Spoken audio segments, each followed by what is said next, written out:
ये कहानी है एक गांव की, जहां हर शाम एक अजीब सी खामोशी पसर जाती थी। गांव के लोग कहते हैं कि जंगल के उस पार कुछ है, कुछ ऐसा जिसे देखने की हिम्मत कोई नहीं करता। लेकिन एक दिन सूरज नाम का एक नौजवान उस रहस्य के पीछे जाने का फैसला करता है। सब डरते हैं, पर मुझे जानना है कि उस जंगल में आखिर है क्या। शायद सिर्फ अंधविश्वास है। सूरज का जिद्दी स्वभाव उसे खींच ले गया उस शांत जंगल की ओर। गांव के बुजुर्गों ने मना किया, लेकिन उसने नहीं सुना। बेटा मत जा उस ओर, वहाँ हडल रहता है। हडल? ये सब कहानियां हैं बाबा, मैं देख कर ही मानूंगा।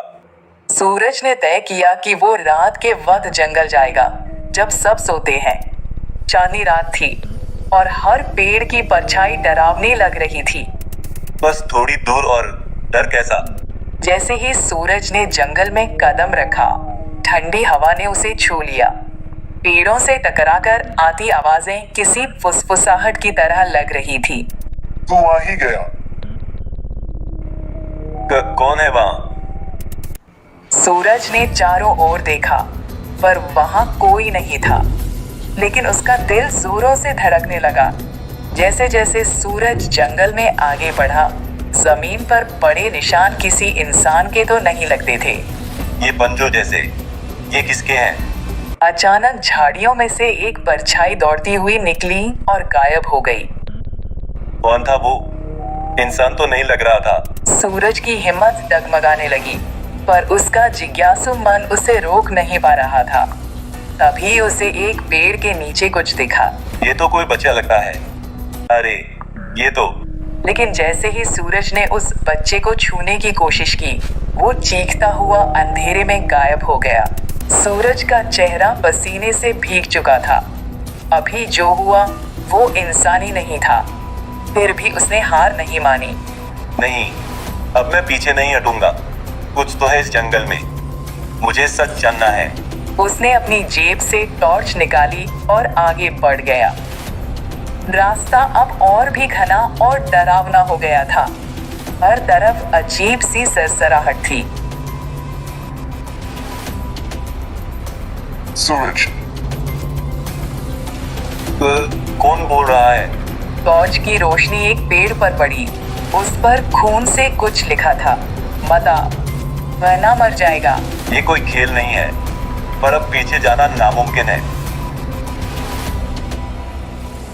जैसे ही सूरज एक सूखे कुएं के पास पहुंचा, उसे वहां किसी के रोने की आवाज आई।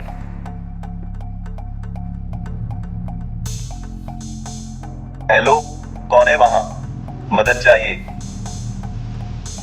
अचानक कुएं से एक सफेद साया निकला, बिना चेहरा, बिना आवाज, पर उसकी आंखें चमक रही थीं। तू नहीं बचेगा, तूने हमें जगा दिया है। ये क्या है? साया हवा में घुल गया, लेकिन उसकी परछाई अब भी जमीन पर थी। सूरज भागा, लेकिन कुएं के पास एक चूड़ी पड़ी थी, पुरानी और टूटी हुई। ये तो किसी औरत की लगती है। क्या कोई यहाँ मारा गया है? सवाल बढ़ते जा रहे थे और डर भी। सूरज अब समझ चुका था कि ये जंगल सिर्फ पेड़ों से नहीं, आत्माओं से भी भरा है। उसके कदम धीमे हो चले थे।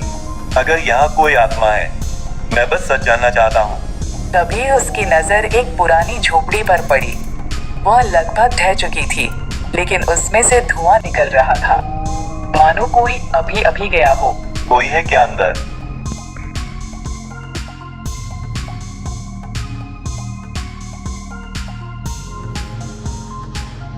जैसे ही वह झोपड़ी के पास पहुंचा, दरवाजा खुद ब खुद खुल गया। अंदर कुछ भी नहीं था, सिवाय एक पुराने फोटो फ्रेम के, जिसमें एक लड़की की तस्वीर थी और उस पर लिखा था, हडल। हडल, ये वही है जिससे सब डरते हैं। झोपड़ी में उस लड़की की तस्वीर देख सूरज के रोंगटे खड़े हो गए। उसकी आंखें फोटो में भी जैसे उसे घूर रही थीं। क्या ये हडल है? क्या यही सबकी मौत की वजह है? फ्रेम के नीचे एक पुरानी डायरी रखी थी। सूरज ने उसे खोला। पहले ही पन्ने पर लिखा था, अगर ये पढ़ रहे हो तो बहुत देर हो चुकी है। ये तो किसी चेतावनी की तरह है।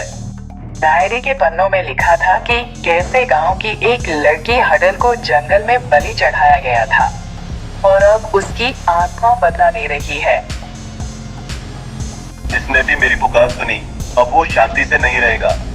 डायरी का आखिरी पन्ना खून से सना था और उसमें सूरज का नाम लिखा था। सूरज के हाथ कांप रहे थे। उस डायरी में उसका नाम लिखा होना कोई इत्तेफाक नहीं था।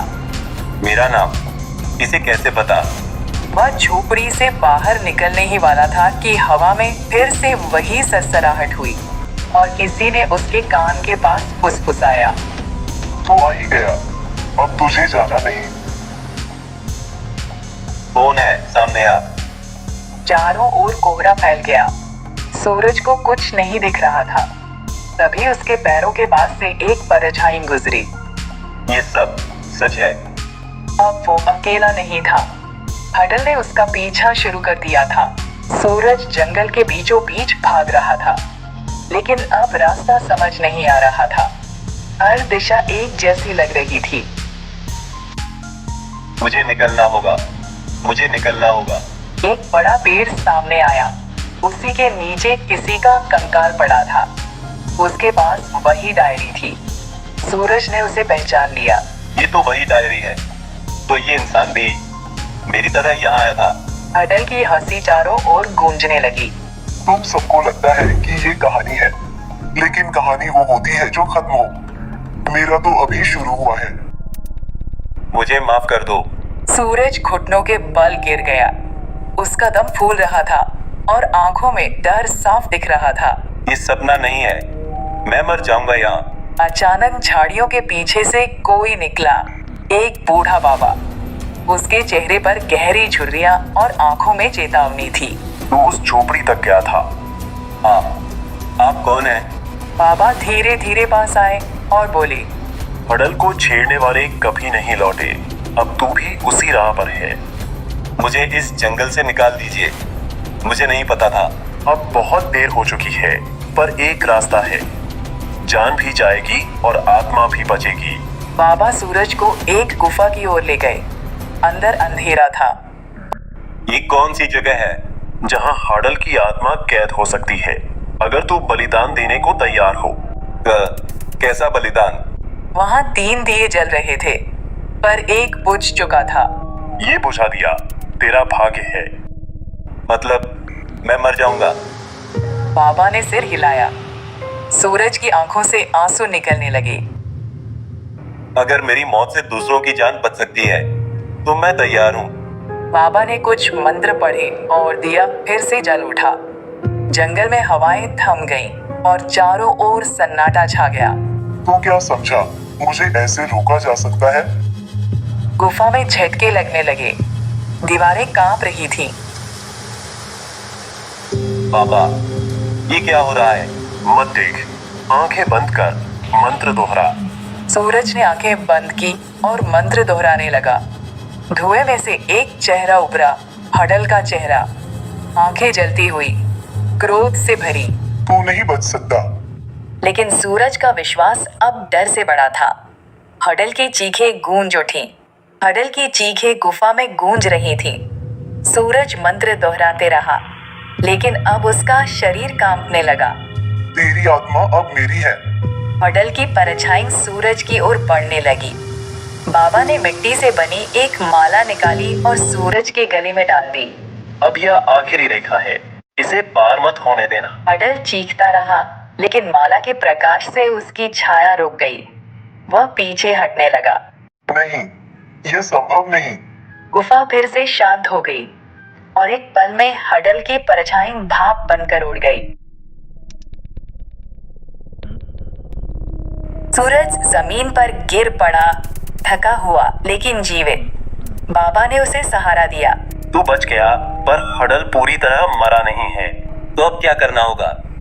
बाबा ने कहा कि अब उसकी आत्मा को बांधना होगा उस झोपड़ी में जहाँ से यह सब शुरू हुआ था। वहीं उसका जन्म हुआ, वहीं उसका अंत भी होगा।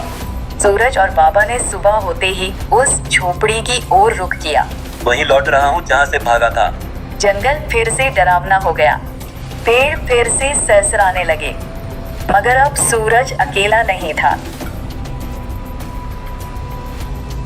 झोपड़ी के पास पहुंचकर बाबा ने मंत्रों से घेरा बनाया। सूरज ने झोपड़ी का दरवाजा खोला।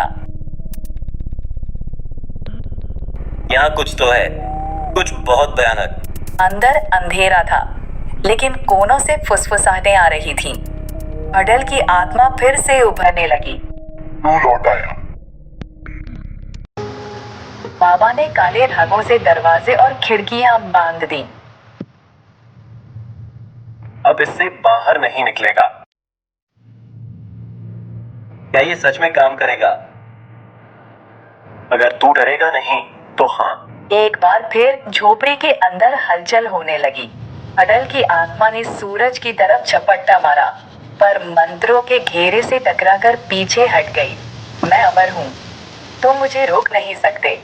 बाबा ने झोपड़ी के बीचों बीच अग्नि जलाई और उसमें हडल के नाम की बत्तियां डाली। तेरा नाम ही तेरा शाप है, आज इसे जला देंगे। ओम हनुमते नमः, ओम हनुमते नमः। हडल तड़पने लगा। उसकी परछाई दीवारों पर फड़कने लगी। नहीं, मेरा बदला अधूरा है। और फिर एक तेज धमाके के साथ सब शांत हो गया। झोपड़ी राख बन चुकी थी। सूरज जमीन पर बैठा था, आंखों में सुकून और शरीर में थकावट। यही अंत था? नहीं, ये एक शुरुआत है। तू अब इस जंगल का रक्षक है। बाबा ने सूरज को एक ताबीज दिया। जब कोई और इस गलती को दोहराए, तुझे बुलाया जाएगा। सूरज ने ताबीज पहना और जंगल की ओर देखा। अब वह डरावना नहीं था। अब मैं डरता नहीं। साल बीत गए। उस गांव में फिर कोई नहीं गया उस जंगल की ओर। लोगों ने कहानियां बनाई, हाडल का जंगल, अंधकार की घाटी। पर सूरज अब गांव में नहीं था। वह एक साधु बन गया, उसी बाबा की तरह। वह अब उन गलियों में भटके हुए को रास्ता दिखाता है, और जो भी उस जंगल की ओर मुड़ता है, उसके कानों में एक फुसफुसाहट आती है। मैं अब भी यही हूँ। एक दिन एक नया लड़का आया गांव में, शहर से। इतनी पुरानी बातें हैं ये, कोई आत्मा वात्मा नहीं होती। उसने उसी पुराने रास्ते पर कदम रखा। पीछे से एक आवाज आई। रुक जा बेटे, वहाँ अंधेरा है जो निगल लेता है। आप भी उन्हीं में से हैं? सूरज मुस्कराया। उसकी आंखों में पुराने दर्द की लकीर थी। हाँ, और मैंने हडल को देखा है। कहानी वहीं खत्म नहीं होती।